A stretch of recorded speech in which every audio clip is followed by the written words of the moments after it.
Hello everyone, I'm Lesley Maltman and welcome to Reimagining events. This series of webinars has been developed by Tourism NI to support the events industry as we look forward to a time in the not too distant future where we can once again get together to share the live experiences we all miss so much. We know we need to look at things in a different way and from a new perspective, and these sessions are designed to help us navigate the way ahead in this post-pandemic world. Today's webinar looks at sponsorship and is being delivered by Mary O'Leary. A fellow of the Public Relations Institute of Ireland, Mary has headed up O'Leary PR and marketing for over 25 years, working with a variety of sectors, including tourism and hospitality. Mary loves to travel, and while she's missed visiting far-flung destinations, she's relished the opportunity lockdown has given her to explore what's right on her doorstep. From a young age, she's been fascinated with coastline, beaches, and nature in countryside. And while West Cork is her favourite place to visit, I'd say she'll find our Northern Irish landscape a great place to holiday once restrictions allow. Mary's going to take us through her presentation, and then there'll be a Q&A session. Thanks to those who've already sent us in some questions. Please do feel free to submit any more in the chat as the presentation goes along. Without further ado, Mary, over to you. And thank you, Lesley. And you're all very welcome to this webinar on reimagining sponsorship. Oops. Sponsorship and a pandemic. Well, we all know that tourism and events have been badly affected. Events have been postponed or cancelled, and both organisers and sponsors have had the opportunity to reevaluate their sponsorships. Some have come to a natural end. Quite a number have pivoted to online virtual events and are now hybrids, which are a mixture between virtual and live. Others have embraced the opportunity to change, having discovered the value of being online and experiencing the power of digital. It's now time to reimagine and renew our approach to sponsorship and be ready for when restrictions ease and events return. Sponsorship is a reciprocal process. Events need sponsors and sponsors need events. So it's time to explore and create new solutions.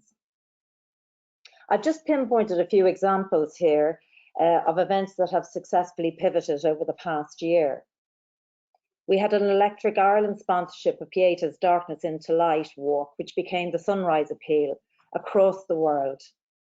The VHI Mini Marathon, the biggest 10K women's mini marathon attracting over 30,000 runners, became the VHI Virtual Mini Marathon, running 10K over 10 days, however you wanted to do it. We had the activations like the Häagen-Dazs Secret Sofa that moved from cinemas to virtual viewings in living rooms, with influencers posting about what they were wearing and what ice cream they were eating. And at the start of 2020, Virgin Money unveiled a brand new proposition in the UK, Say Hello to Brighter Money, and made music central to reinvigorating its brand experience.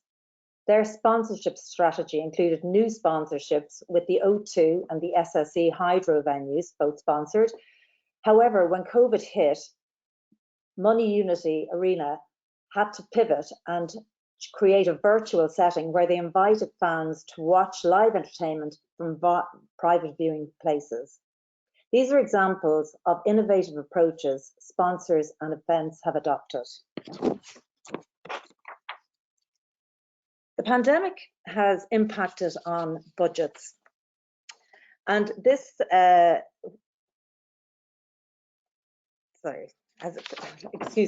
impacted on budgets and marketing spend. And I showed this slide at the last PR presentation on reimagining PR because it's recent research which was announced in March. Now, although it relates to the Republic of Ireland, it is reflective of other markets, including Northern Ireland and the UK.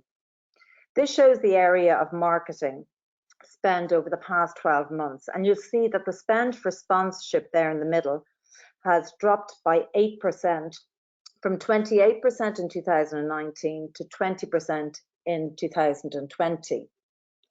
On the positive side, what this shows is that commercial sponsorship and private sector sponsorship have budgets that commercially realise their marketing goals. On the graph there, you'll notice that the key industries that are listed next to sponsorship are the areas of utilities, telco, financial services, and professional services. Now, while public funding is a lifeline to many events who rely heavily on it, the funding bodies do have limited resources. There is an opportunity for event organisers to reach out and to tap into commercial sponsorship to support their events and grow their events. We have utilities, the gas, electricity, transport providers. The telecoms include the broadband and mobile operators. Financial services, these are the banks, the accounting firms, the charitable foundations that are associated with them. We've professional service, the law firms, the insurance companies, the health insurers.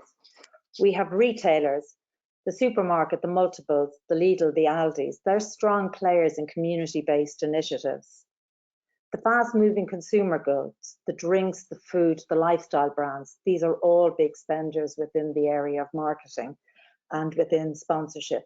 And then we have the automotive industry, which are the cars and the big car brands. Drilling down a little bit more into more detail here, these are the sectors that have the largest marketing budgets, and they are consumer-led brands.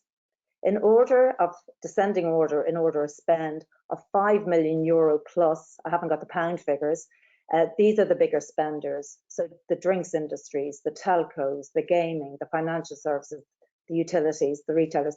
This is where the budgets lie. So it's good to remember and good to note for when you start the journey on looking to secure sponsorship.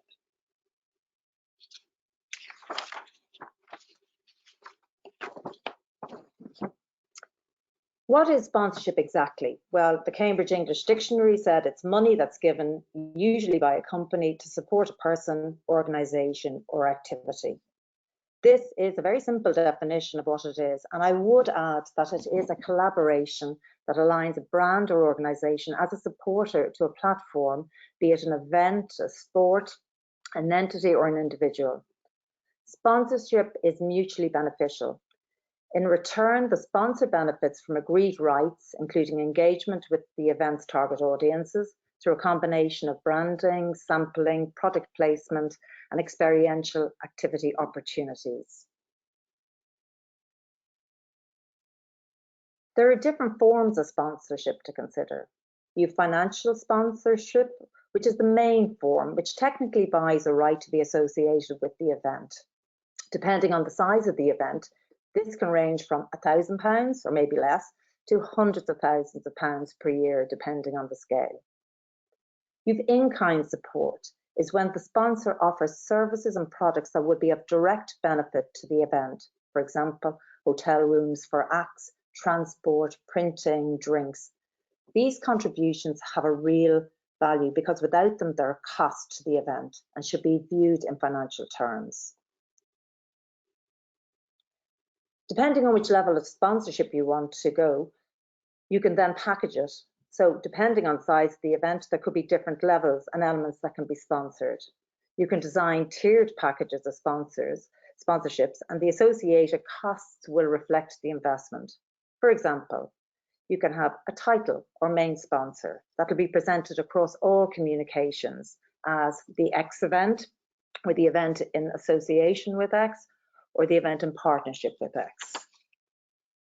Title sponsorship, as in the X event, is very valuable as a brand will build an identity around its relationship with the event. So careful consideration needs to be given to how the sponsoring brand is included in the event name. If the brand name becomes synonymous because it's in the title, for example, here the Phone a Cab Northwest 200, it signals ownership and it'll become synonymous with the event. This potentially could prove difficult for a new sponsor if one was to replace them.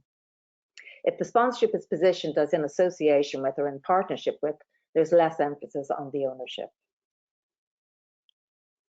The next level of sponsorship is associate sponsor or event partner, where a number of competing companies or brands align and contribute in various ways. You have the utilities such as Power NI and their alignment with Culture Night. You have the telecoms with BT or Vodafone becoming a partner. Financial services like Deloitte, PwC, drinks like Red Bull. Hospitality, you could have a hotel like the Merchant Hotel. An automotive sponsor, you could have BMW. The media sponsor provides a platform to promote the event in the form of advertising, PR, and editorial and promotional activity. Now, this can either be free of charge as FOC or at a discounted rate for the campaign. Now, it's possible to have different media partners from print, online, radio, and TV once they're not from competing organisations. In return for their support, the media platform will get branding opportunities and a direct association with the event. I have used the Dublin International Film Festival because it's a relatively recent event. It happened there in March, just as an example of a media partnership. However, Virgin Media are actually the title sponsor, but there are also media sponsors in here included with the Journal.ie and the Dublin 98 FM. You will see how they've maximised, I suppose, their support and their partners across the board there. This is from the catalogue that appeared on the online catalogue. I'm using another example. Again, this is for this year's Galway International Arts Festival. And it's interesting on the website how they credit sponsorship as a powerful tool when crediting the businesses they partnered with.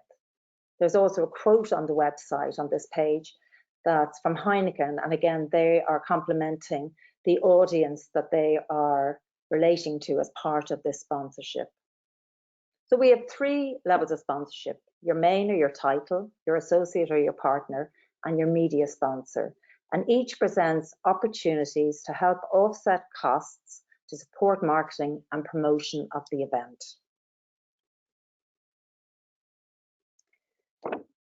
So let's look at sponsorship alignment from the event's perspective. So the first question is, what level of funding is required to offset production costs, overheads, and to invest maybe in upgrading the event? We'll ask what services or products such as printing, staging, advertising, drinks, hospitality, if supplied, will financially support, reduce costs, and positively contribute to the event. What company or brand will enhance our event and appeal to our target audience?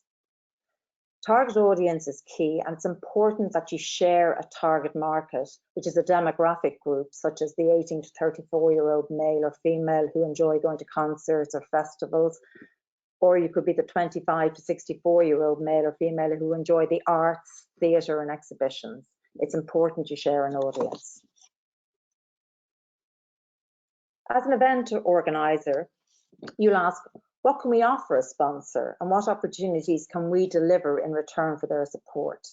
Well, firstly, you have a very well-regarded event to be associated with, or maybe it's a new event and a new opportunity that a sponsor can align with from the start.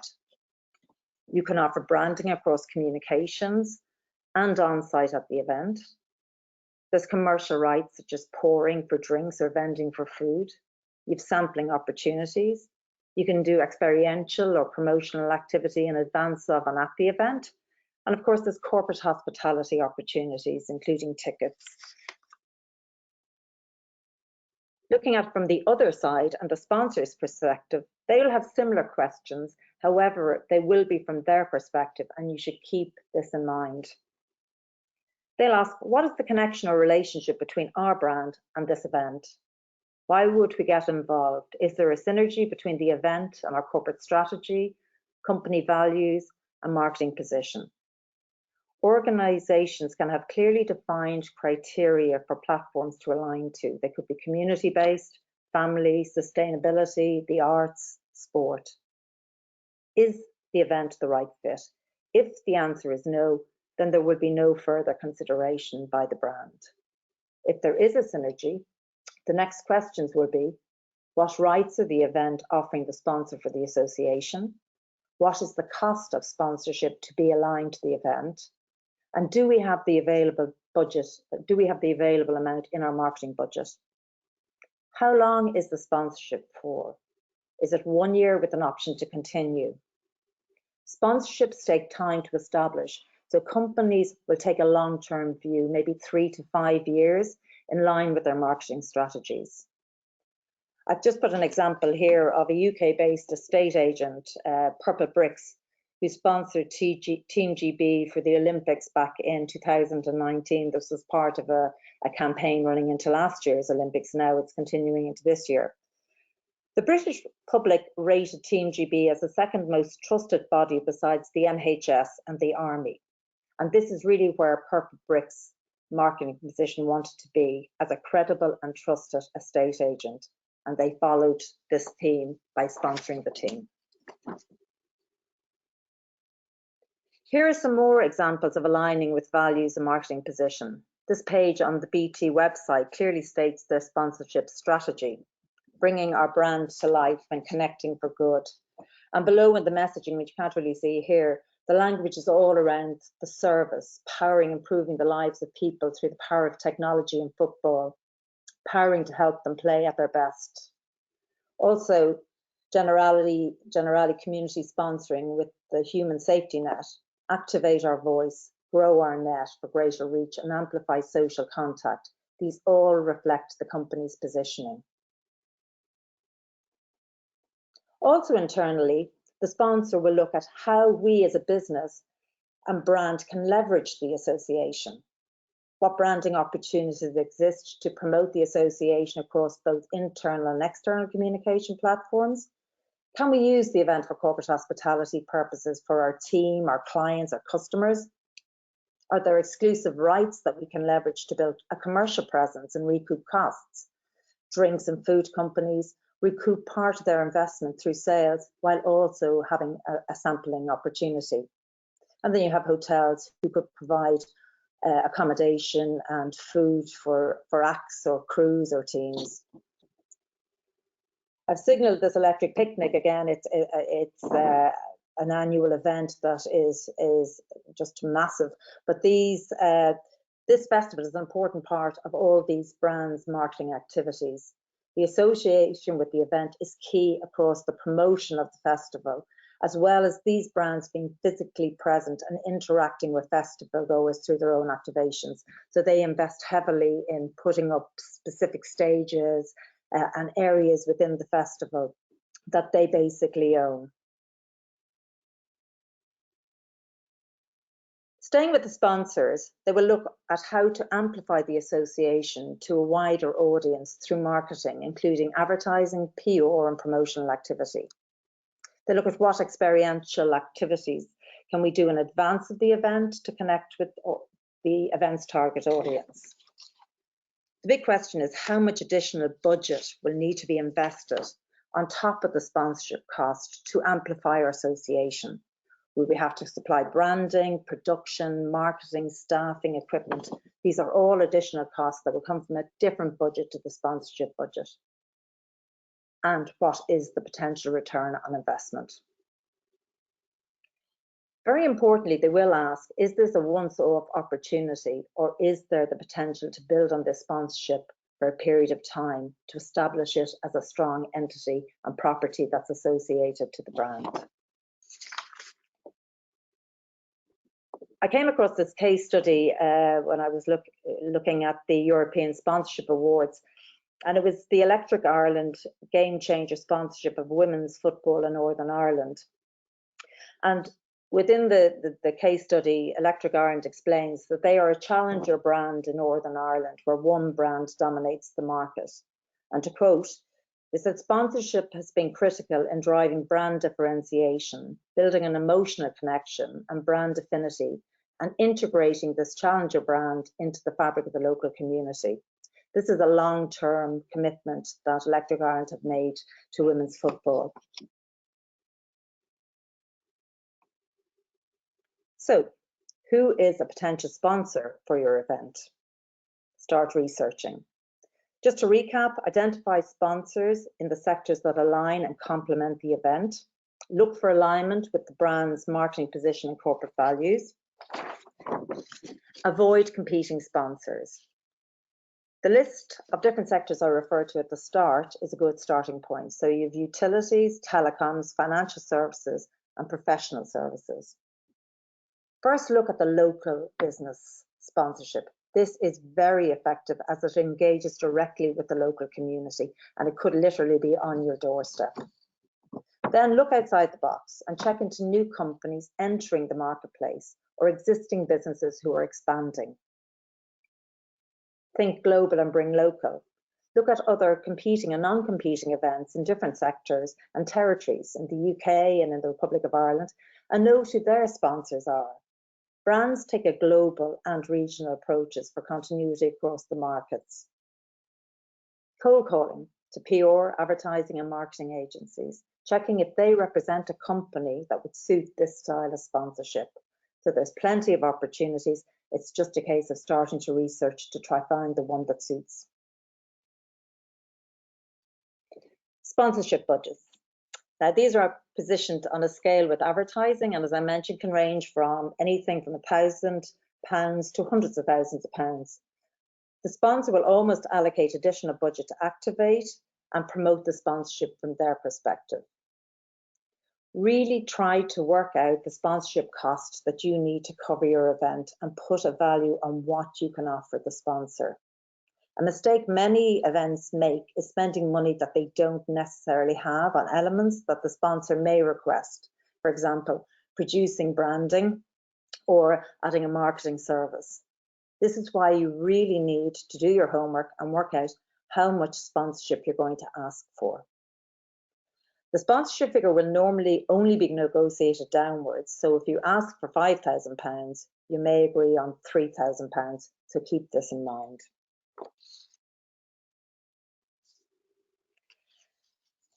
When you're approaching a potential sponsor, you're going to have a sponsorship pack that will inform them and hopefully sell them the event. So let's take a look at how to create a sponsorship pack. The style will depend on the event and can range from a one-page document to a graphically designed presentation, depending on the size and the scale of the sponsorship. The content is key. Include detailed information with facts and figures, cleanly written, and use photography to visually show what the event looks like. It should include background to the event, the history, successes, challenges, and outline details of the event that's available for sponsorship, and include the who, the where, the why, what, when, and how you as the organisers are planning. Customise and personalise to each individual sponsor you approach if you can. If you can feature their logos, reference their products, and if you even can create a CGI graphic of what their logo would look like associated to the event, it'll help to capture their attention and hopefully get you to the next stage. Here are two sample proposals, which are kind of on two different levels. You have the one-page or just over one-page document, which is sent as a PDF, and then you have the PowerPoint presentation, which is again a click through and a little bit more detailed. However, both do the same purpose. So just a few bullet points. Start with the introduction to the event, include the background, the history, and reference previous sponsors, particularly if the experience was positive. Include links to the website and social media channels. Outline the details of the event that's available for sponsorship, the date, the venue, the acts, the target audience, who the event appeals to. This is key to the sponsor because this is who they will want to reach. Detail the different sponsorship packages available. This gives the sponsors a choice. So if the costs are outlined, what they're going to get, there's a choice.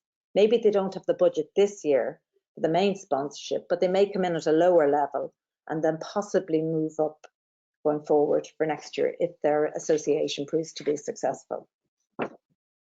Include the sponsorship return on investment, what the event will deliver for the sponsor. Always include the proposed period for sponsorship and a first option for renewal. So it's for 1 year with an option to renew for the second or third year. Briefly summarize the proposal, detailing the agreement and the deliverables. And the sponsor may suggest additional rights, so signal that you're open to negotiation and tailoring packages, even potentially customizing it to their requirements.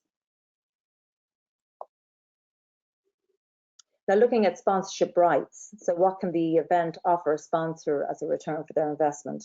I've just picked these figures, so don't pay any attention to them, but designed tier packages based on different levels of sponsorship and the associated costs. So you can offer a title or a main sponsor, an associate sponsor, an event partner, or a media partner. So you can see there's different scales and the costs relate. There'll be sponsorship rights tailored to each specific event and each specific level of sponsorship. Clearly outline what rights are available in each package and be very realistic on what you can deliver.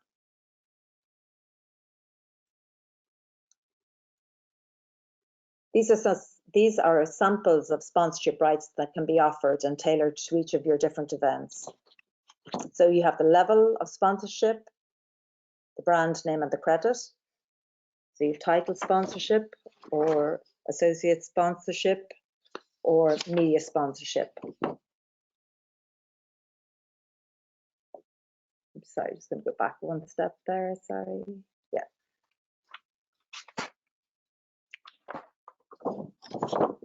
So one of the main rights the sponsors look for is branding or visibility across the communication platforms. This will include branding with the brand's logo positioned on the event's website, the marketing channels, social media platforms, and all marketing collateral associated with the event, including tickets and posters. There's advertising. So if there's a media sponsor package in place, this will give the sponsor visibility through cross promotion of the event. And then very importantly, there's PR coverage, where the sponsor or brand will be credited in media communications across print, online, broadcast, and across the different phases. So you have the pre-event, the event, and the post-event. And this can include from the announcement of the sponsorship to the launch of the event, to save the date, announcement of acts, interviews with artists, event reports, reviews, and social coverage and photographic opportunities. At the event itself, there will be physical branding and a presence to create visibility. You'll have corporate hospitality with complimentary tickets for their clients, their teams and customers. There could be access to talent, so meet and greet with artists, and they always go down well if you can secure it for the sponsor's guests. You have the exclusive rights for the food vendor or the drinks pouring rights. You have experiential and sampling opportunities and promotional activities. So these could be competition giveaways to win the tickets that nobody can get, that are sold out. I just came across the Ava Festival, and they just had some good examples of sponsorship rights in action. So you see there, they've credited their event partners on their website, their social media platforms, including Instagram. They have an outdoor advertising 48 sheet campaign, and they have a bus wrap, obviously in the form of a partnership with TransLink. So, measuring the return on investment. It's important to note again that sponsorships take time to build and get established. Sponsors are aware that it may be year 2 or 3 before there's recognition and high awareness. However, it's vital that you can report back to them with information on how their sponsorship performed the first year. Go back to the original objectives and why the sponsor got involved with the event. Check. Was there a strong synergy between the event and the sponsor's marketing position? Did we reach the target market and create wide awareness of the brand? And do we help promote and grow sales? What sponsorship rights delivered the best impact? As the event organisers, it's important to capture these results along the event's journey. to accurately report back and present to the sponsor during and post-event. Do research, both quantitative and qualitative. Work with your resources to capture valuable data that can be used to demonstrate the return on investment.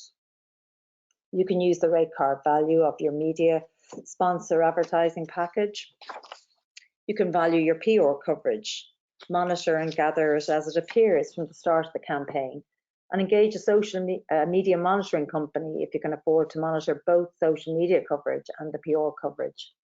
These companies send through daily updates on the coverage that has appeared, and they have the tools to coordinate the results.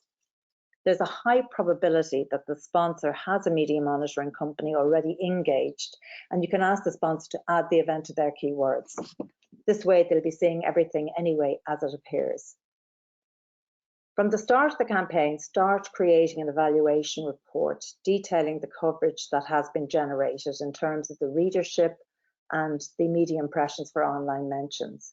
Continually update the report as you see the results and react if you need to. So if you're not getting any level of coverage, be proactive, go out and reach out. Similarly with social media activity across Facebook, Instagram and Twitter, track sentiment, performance stats and insights throughout the campaign and create detailed reports. Look at the sales at the event across tickets, drinks, food and merchandise. It's real positive if the event is sold out. Do a survey, use SurveyMonkey and survey attendees or a number of attendees to gauge awareness of the sponsor and to get feedback on the event. And of course, then there's the feedback from the sponsor to the running of the event, which you hope is going to be positive. After identifying the potential sponsors and with the sponsorship pack in place, there are a few steps to follow with the aim of securing sponsorship. And here's an overview of those stages involved. So you have the pitching, and then if you can get through, it'll be the negotiation. You have the agreement to terms and going to contract, which could be a formally legal binding contract, or it could be just a simple letter of agreement. You have the event planning that you're working in tandem with the sponsor for. Then you have the activation and the monitoring, where you're ensuring that everything is going to plan. Following the event, there's a debrief and a review where you get feedback on what worked and what could be improved from both sides. And then you look forward to your sponsorship renewal. I just have a few useful guidelines to working with sponsors. I think remember that partnerships work collaboratively to achieve mutual goals. I do recommend appointing 1 or 2 primary contacts from the event to liaise and work with the sponsor on a regular basis. Set up a schedule of meetings and calls at regular intervals, and this level will increase coming closer to the event when there is more activity to be dealt with. Strongly recommend taking notes and circulating actions after this meeting. This creates transparency, accountability, and maintains momentum and the flow of activity. Coordinate reports, continually to demonstrate the success of the sponsorship. Nurture the relationship with the sponsor, showing commitment to build the relationship. The aim ultimately is to maintain a sponsor unless they're the wrong fit. It's like a bird in the hand, so hopefully you'll have them for next year moving forward.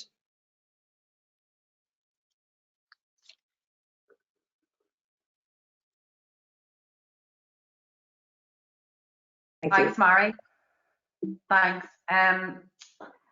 Mary, I think this topic is a really important one for the Northern Irish events industry because, as you and I have discussed in the past, for so long, our festivals and events have been reliant on public sector funding, and that's something that in recent years has, for one reason or another, has fallen away. Some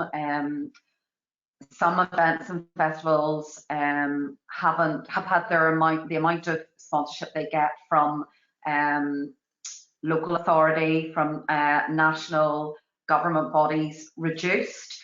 And I think that for many people watching, now is the first time they're starting to think about having to contact private sector companies to look to ask for actual money. I mean, in the past, I think we've all recognised when you see a hotel logo or an airline logo that that's usually got something to do with sponsorship in kind, that you might have got free flights or free hotel rooms. So I think this is a really important subject, and I think people maybe just need to know that it's okay to ask for money, because you are giving something back in return. You're not just saying, give me 10 grand and then you're running off and doing your own thing. We need to be confident in our events and in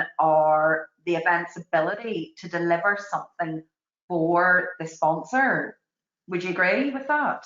Absolutely. And I think in my opening slide, I said it's a reciprocal process. People have sponsorship budgets. I think that's very clear from the spend and the breakdown of marketing spend. They want to be asked. You know, you will find some companies will go out to look for sponsorships, but in the main, they're waiting for people to come to them. You know, they're waiting for somebody to approach them. Now, I know I used examples there that would be the likes of the Galway Arts Festival and the Dublin Film Festival. And really, I used those because they were big events that could showcase the level of public funding as well as private support and commercial sponsorship. It's there to be asked for, and these brands in those sectors, you know, your utilities, your telecoms, your FMCGs, they have budgets that they want to spend. So if they can get the right alignment with an event, you know, they're there potentially for the 2 or 3 years.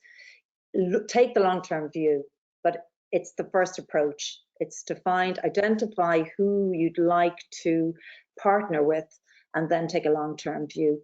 I mean, I said there from a local perspective as well, there are businesses there that would relish the opportunity if they had £1,000 to align with an event, because they're dealing directly with their local community, you know. And then you go up the scale to the bigger brands, but never think a brand is too big, because you know, they'll have a fund somewhere, and if you're only looking for, say, the £5,000 and they feel it's a good fit, you know, you could be the one that they would choose. Yeah, I guess if I had an event and I'd done my budget and I worked out that I needed 10 grand in sponsorship, but I'd never done it before, I suppose one of the questions that I would have is, if I'm going to draw up that sponsorship package that you talked about, should I be looking for one sponsor at 10 grand? Should I be looking for one at 10, one at 2? You know, how do you decide whether to put all your eggs in one basket, or is it always better to have a tiered approach and to have multiple sponsors rather than just one main one? Well, I think going out with the tiered approach is better, because it gives a sponsor a choice. So if you're offering them kind of a main sponsorship role, that's obviously a significant budget versus being an event partner. But I think if you offer it, you know, potentially you could have a sponsor that says, no, I actually like this platform. I like what it involves, and it is something that I could consider. But then if they don't have that budget, maybe, you know, something I didn't address was, you know, when you apply for a sponsorship, but marketing company or marketing departments will plan maybe, you know, six months in advance, so they'll allocate their budgets, but they'll always have a small budget allocation for an opportunity that might come. So if they couldn't go in, they might go in on a smaller level, so they could go in as an event partner, and then maybe consider it going down for the next year, upgrading to the main partnership. But by offering them a choice, they can then consider, you know, so if you know, you're giving them a choice. I suppose that's really what it is, so they can take whichever approach that fits them best. There've been a few questions around finding sponsors and the actual sponsorship management, and whether you should always do that yourself or whether you should look to outsource that. And I know that there are, I mean, in the past I've worked with sponsorship specialists who either work on a flat fee basis or they work on a percentage basis. So the more money they bring in, you know, the more fee they get. I mean, do you think that you need to engage somebody, a specialist, to do that, or do you think it's good value for money to get somebody in to help you with, especially if you haven't done it before? Well, I suppose it's all relative. So I suppose it depends on how much sponsorship you need. And I suppose that goes back to how big is the sponsorship? What level is it at? Irrespective, you know, if it's a small sponsorship and you can manage it internally, I would definitely say put somebody in charge as an event or as a sponsor, an event sponsor liaison person, maybe 1 or 2 people that will literally keep a management on every element that the sponsor needs. They need to be nurtured. The sponsorship needs to be minded. So there's actions after calls and meetings. You need to do it. Now, if you move into, onto a much bigger level, absolutely. And if the budget is significant and it can cover the cost of a consultant or a special sponsorship consultant, sorry, that's just taken a life of its own. Then fine, definitely you can consider it, but it is relative to the scale. But there definitely always has to be one person with responsibility for looking after the sponsor or sponsors. I think it's maybe something to do with the size of the Northern Irish market, but we definitely have, in my experience, a pool of people who have relationships with the right people within those organisations that you talked about, and maybe that's why some events and festivals have a tendency, because if those existing relationships are already there, again it comes back to that being afraid to ask for money. So they think, oh well, if I use a sponsorship consultant who already works with these 4 companies for other non-conflicting events, then I don't have to be the one to say, please, will you give me, please give me money. I think the other, and again, I think it's to do with the size of the market. I think sometimes it can be quite difficult to find the right person to ask. If some organisations don't have a sponsorship department, what would be the next port of call? Would it always be the marketing department? Well, I would go, I mean, I think it's researching. So, I mean, you could be looking, marketing department is the first step. So if you have a marketing director or a marketing manager, if you don't have one of those, you could have a communications manager. And some organizations will have their own sponsorship manager. But probably the marketing department is the key. If it's a smaller organization, you could even go to the managing director. If there's an interest there, it could be something that they in turn then will pass to their marketing team or whoever it is that works in communications. And then you also have your PR companies, your advertising agencies. They're all there. They're working with clients. They're looking for opportunities. I suppose the biggest thing is it's to reach out, because you can become complacent with what you've got. But if, as you mentioned, their funding gets cut, if you lose a sponsor, you're better off getting into a system where you're open to looking and reaching out, because there is commercial sponsorship out there, and it's to reach out and ask and put your event on their radar. You mentioned, you used the word nurture a couple of sentences ago, and just thinking about nurturing sponsors and nurturing relationships and what you've just said about reaching out, maybe there's something to be said for trying to showcase. If you're planning ahead showcase your event to potential sponsors. So you might be coming back post-COVID in a slightly scaled back or smaller way than you would have in the past. So maybe there's an argument for saying, okay, let's give free tickets to these potential sponsors, PR, advertising agents, or if you are doing something in real life, let's bring these people in and show them around and show them the opportunities that there might be going forward. Is that something? Absolutely, and I think post-COVID it's a real opportunity to kind of renew your approach to and reimagine your approach to sponsorship. Absolutely, but I would have a bit more of a strategy behind it in terms of definitely invite them, but also have an idea, where is the event going? What's our vision for the event? Would we like to see it grow? Would we like to see new elements added to it that need to be funded? And this is potentially the purpose of you reaching out for the sponsorship. And then from the company's perspective, they could be looking, you know, this is a nice opportunity. I could definitely align with this event. It's a credible platform. It's long established. It's probably never had a commercial sponsorship before. But if you're positioning it with the right alignment, so maybe it's a financial services company and it sits perfectly with this sponsorship platform. Absolutely, it's a great opportunity. Yeah. So it's to rethink how you approach sponsorship. There's an agency, a London-based agency called Fruit Communications, and they do a piece of research every year, or they did up until the pandemic, where they look at sponsorship and brands within music events. And way back, I think it was 2011, I stuck my hand up when they were looking for somebody to go round Irish music festivals, you know, to do the research.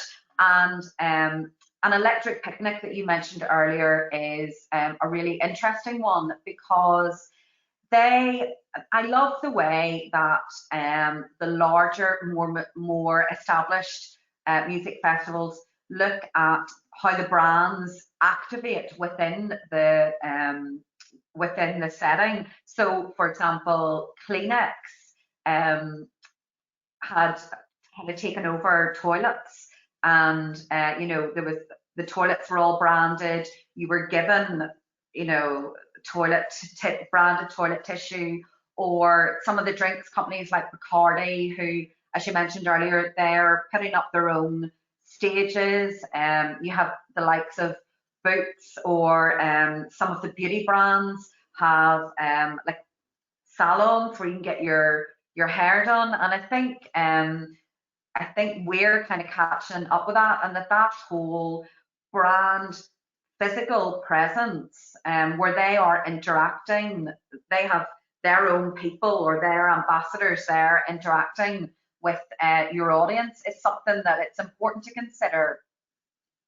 Absolutely. I mean, it's a prime opportunity because they're engaging directly with their audience there. You know, the beauty brands, the Kleenex, they want to be connected to the festival goers, because when they go home, you know, they want that brand to be the brand that's top of mind. So they invest heavily. I mean, they really invest really high levels of budget into amplifying their sponsorships, as well as what they're paying to be associated to the event, you know, as a sponsor. So without doubt, and it's a huge opportunity, but it can be done on the simplest of levels. You know, I mean, if you have a beautiful food festival, for example, you can bring people in on a commercial level. I mean, it can be free for a lot, but then maybe somebody wants to take over the corporate hospitality tent. It's an ideal opportunity for a brand to come in and take ownership of that, you know. And again, that has a value, and that's why a sponsorship proposal with the highlighting the rights that potentially will be offered to this company are there. But I think really you can't wait for brands to come to you. I think you need to go out to the brands. You need to identify. It's not that hard, because if you can find the right person, that marketing department, the marketing director or manager, that manages the budget, when you have one sponsor, you potentially can have more follow, because, as you say, it's a small community. So if people see, oh, this is something they've aligned to, we'd like to have some sort of an association as well, so they could come in as an event partner.